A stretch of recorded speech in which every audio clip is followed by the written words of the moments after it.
환영합니다. 제 앞에는 레노버 아이디어 탭 플러스가 있고 오늘은 이 기기에서 스크린샷을 캡처하는 방법을 보여드리겠습니다.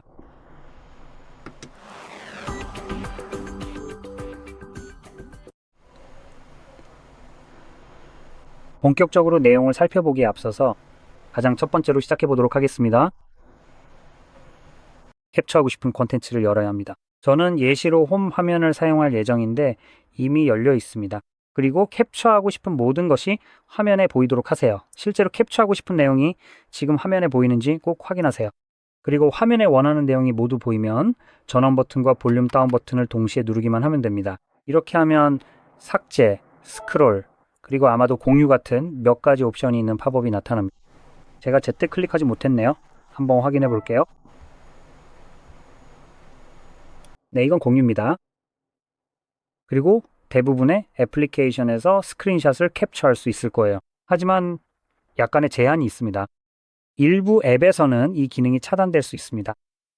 이 기능을 차단하는 애플리케이션의 대표적인 예는 대부분의 은행 앱입니다. 그런 일이 발생하는 이유는 만약 기기에 어떤 종류의 악성 코드가 있다면 사용자를 감시하려고 할 수 있기 때문입니다. 스크린샷이나 화면 녹화를 이용해 은행 앱에 입력하는 핀이나 비밀번호를 볼 수 있다면 그것이 보안에 얼마나 치명적일지 상상할 수 있을 겁니다. 그래서 이런 이유로 악성 코드나 심지어 사용자가 은행 앱에서 스크린샷을 찍거나 화면을 녹화하려고 해도 은행 앱은 이를 바로 차단합니다. 누가 이런 시도를 하든지 상관하지 않습니다. 앱에서는 스크린샷을 찍거나 사용자가 앱에서 캡처하고 싶어 할 만한 콘텐츠를 캡처할 수 있는 옵션을 제공합니다. 그래서 은행 앱에서 직접 스크린샷을 찍는 대신 예를 들어 확인서 같은 것을 다운로드할 수 있습니다. 맞죠? 그래서 무언가를 결제했고 그 내역을 스크린샷으로 남기고 싶을 때가 있죠. 그렇게 할 수 있는 대신 해당 거래점 3개 아이콘을 클릭해서 그 내역을 확인할 수 있는 PDF 파일을 다운로드하면 됩니다. 즉 이런 식으로 우회할 수 있는 방법을 제공하는 셈이죠. 또한 이와 비슷한 기능을 제공하는 다른 앱으로는 스트리밍 플랫폼이 있습니다. 하지만 이들은 은행 앱과 달리 사용자의 프라이버시나 보안을 위해서가 아닙니다. 자기들 이익을 지키기 위해서죠.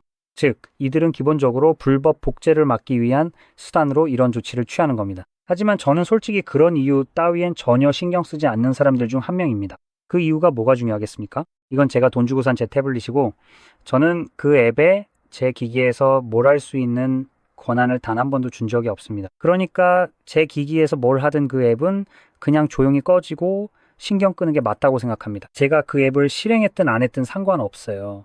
왜냐하면 넷플릭스 같은 경우는 보통 그 쓰레기 앱이 기본으로 설치되어 나오거든요. 저는 넷플릭스 계정도 없는데 도대체 무슨 근거로 저를 막는 거죠? 분명히 서비스 약관이나 개인정보 처리 방침에 동의해서 그런 건 절대 아닙니다. 왜냐하면 저는 동의한 적이 없으니까요. 저는 넷플릭스 계정을 가져본 적도 없어서 동의할 수도 없었습니다. 그리고 보통 그 앱은 기본으로 설치되어 있어서 사용자가 직접 다운로드한 것도 아니에요. 하지만 그게 중요한 것도 아니죠. 그리고 그 앱을 실행하면 아무것도 묻지 않고 스크린샷조차 찍을 수 없습니다. 이제 저는 이게 공정사용이라고 믿는 사람들도 있을 겁니다. 저는 당신네 불법 복제 문제 따위엔 전혀 관심 없어요. 그런 건 내 태블릿 말고 딴 데서 알아서 해결하세요. 그래서 만약 여러분이 보고 있는 쇼나 영화의 일부를 캡처하고 싶다면 그럴 때 사용할 수 있는 몇 가지 대안을 보여드릴게요. 왜냐하면 여러분은 그럴 권리가 충분히 있고 특히 이런 오글거리는 쓰레기에 돈까지 내고 있다면 더더욱 그렇죠. 또한 제가 보여드릴 방법은 넷플릭스를 전혀 사용하지 않을 때도 쓸 수 있습니다. 그런데 이걸 어떻게 쓸지는 여러분 마음이에요. 여러분이 어떻게 쓰든 그건 제 알바 아니고 저는 판단하지 않을 거예요. 어쨌든 이제 브라우저로 가볼게요. 여기서요. 이미 이 페이지로 들어와 있었으니까 잠깐 뒤로 가볼게요. 이 방법이 완벽한 해결책은 아니라는 점을 분명히 말씀드릴게요. 더 좋은 방법이 있었는데 아마도 제가 그걸 보여줬기 때문인지 네. 그 사이트가 사실상 저작권 침해나 DMCA 스트라이크 같은 걸 받았어요. 뭐라고 부르든 간에요. 그래서 사이트가 내려갔죠. 그리고 지금 제가 보여주는 것에 딴지 걸려는 사람들은 그냥 꺼져요. 세상이 어떻게 돌아가는지 알든가 아니면 그냥 완전히 꺼지세요. 왜냐하면 지금 제가 보여주는 거는 그냥 웹사이트일 뿐이에요. 이 웹사이트가 저한테 뭔가를 주는 것도 아니고요. 이 사이트는 브라우저가 허용하는 만큼만 저에게 이 콘텐츠에 접근할 수 있게 해줄 뿐이에요. 그러니까 만약 이 사이트에 딴지를 걸 거라면 제가 이걸 볼 수 있는 브라우저에도 딴지를 걸어야겠죠. 왜냐면은 그게 사실상 같은 수준이거든요. 이 사이트는 그냥 저에게 이걸 제공하는 소스에 연결만 해줄 뿐이에요.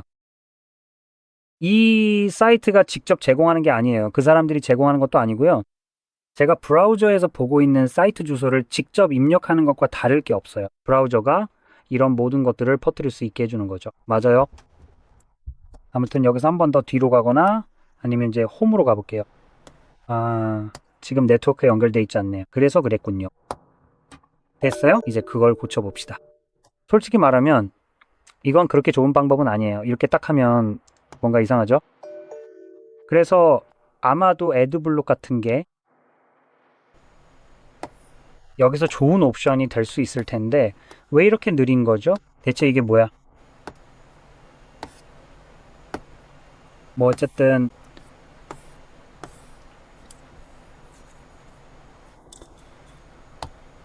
됐어요. 쓸데없는 것들은 없앴고 여기서는 이렇게 영화 같은 것들이 있어요. 그러니까 전에 열어봤던 거랑 이거 그리고 이상한 건 빼고 그냥 열어봅시다. 로딩이 시작되면 번거로움 없이 바로 스크린샷을 캡처 가능해요. 됐어요? 똑 스크린샷 이렇게 해서 캡처했어요. 아무 문제 없죠. 그리고 다시 한번 지금 여기서 보여드릴 건데요. 이건 제가 할 권리가 있다고 생각해요. 이건 공정 이용에 해당된다고 봅니다. 이건 말 그대로 스크린샷이에요. 여러분이 할 수 있는 게 사실상 없어요. 그리고 제가 여기서 보여드린 내용도 실제로 보이는 건 많아야 10초 정도의 콘텐츠였어요. 그러니까 다시 말하지만 이걸로 뭘 하는 회사가 있다면 그냥 신경 끄세요. 자, 제가 캡처한 어떤 스크린샷이든 출처가 어디든 상관없이 보통 캡처할 수 있다면 볼 수 있습니다.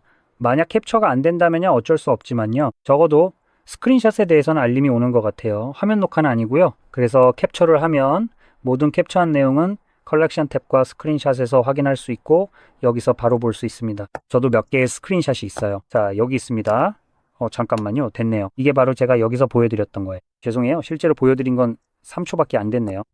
홈 화면 두 개를 보여드렸고, 네, 그게 다입니다. 그래서 여기에서 모든 스크린샷을 깔끔하게 정리된 상태로 찾을 수 있습니다. 자, 그렇다고 해서 여기에서요, 스크린샷을 캡처하면 아마도 화면 녹화도 여기에서 볼 수 있을 거예요. 저 같은 경우에는 설정 때문에 화면 녹화가 여기에는 확실히 나타나지 않아요. 하지만 여러분의 경우에는 스크린샷과 화면 녹화가 모두 보일 수도 있습니다. 어쨌든 이 정도면 다 설명드린 것 같네요.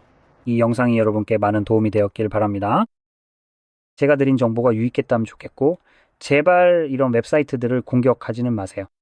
어쨌든 도움이 되셨다면 좋아요와 구독 부탁드리고 시청해 주셔서 감사합니다.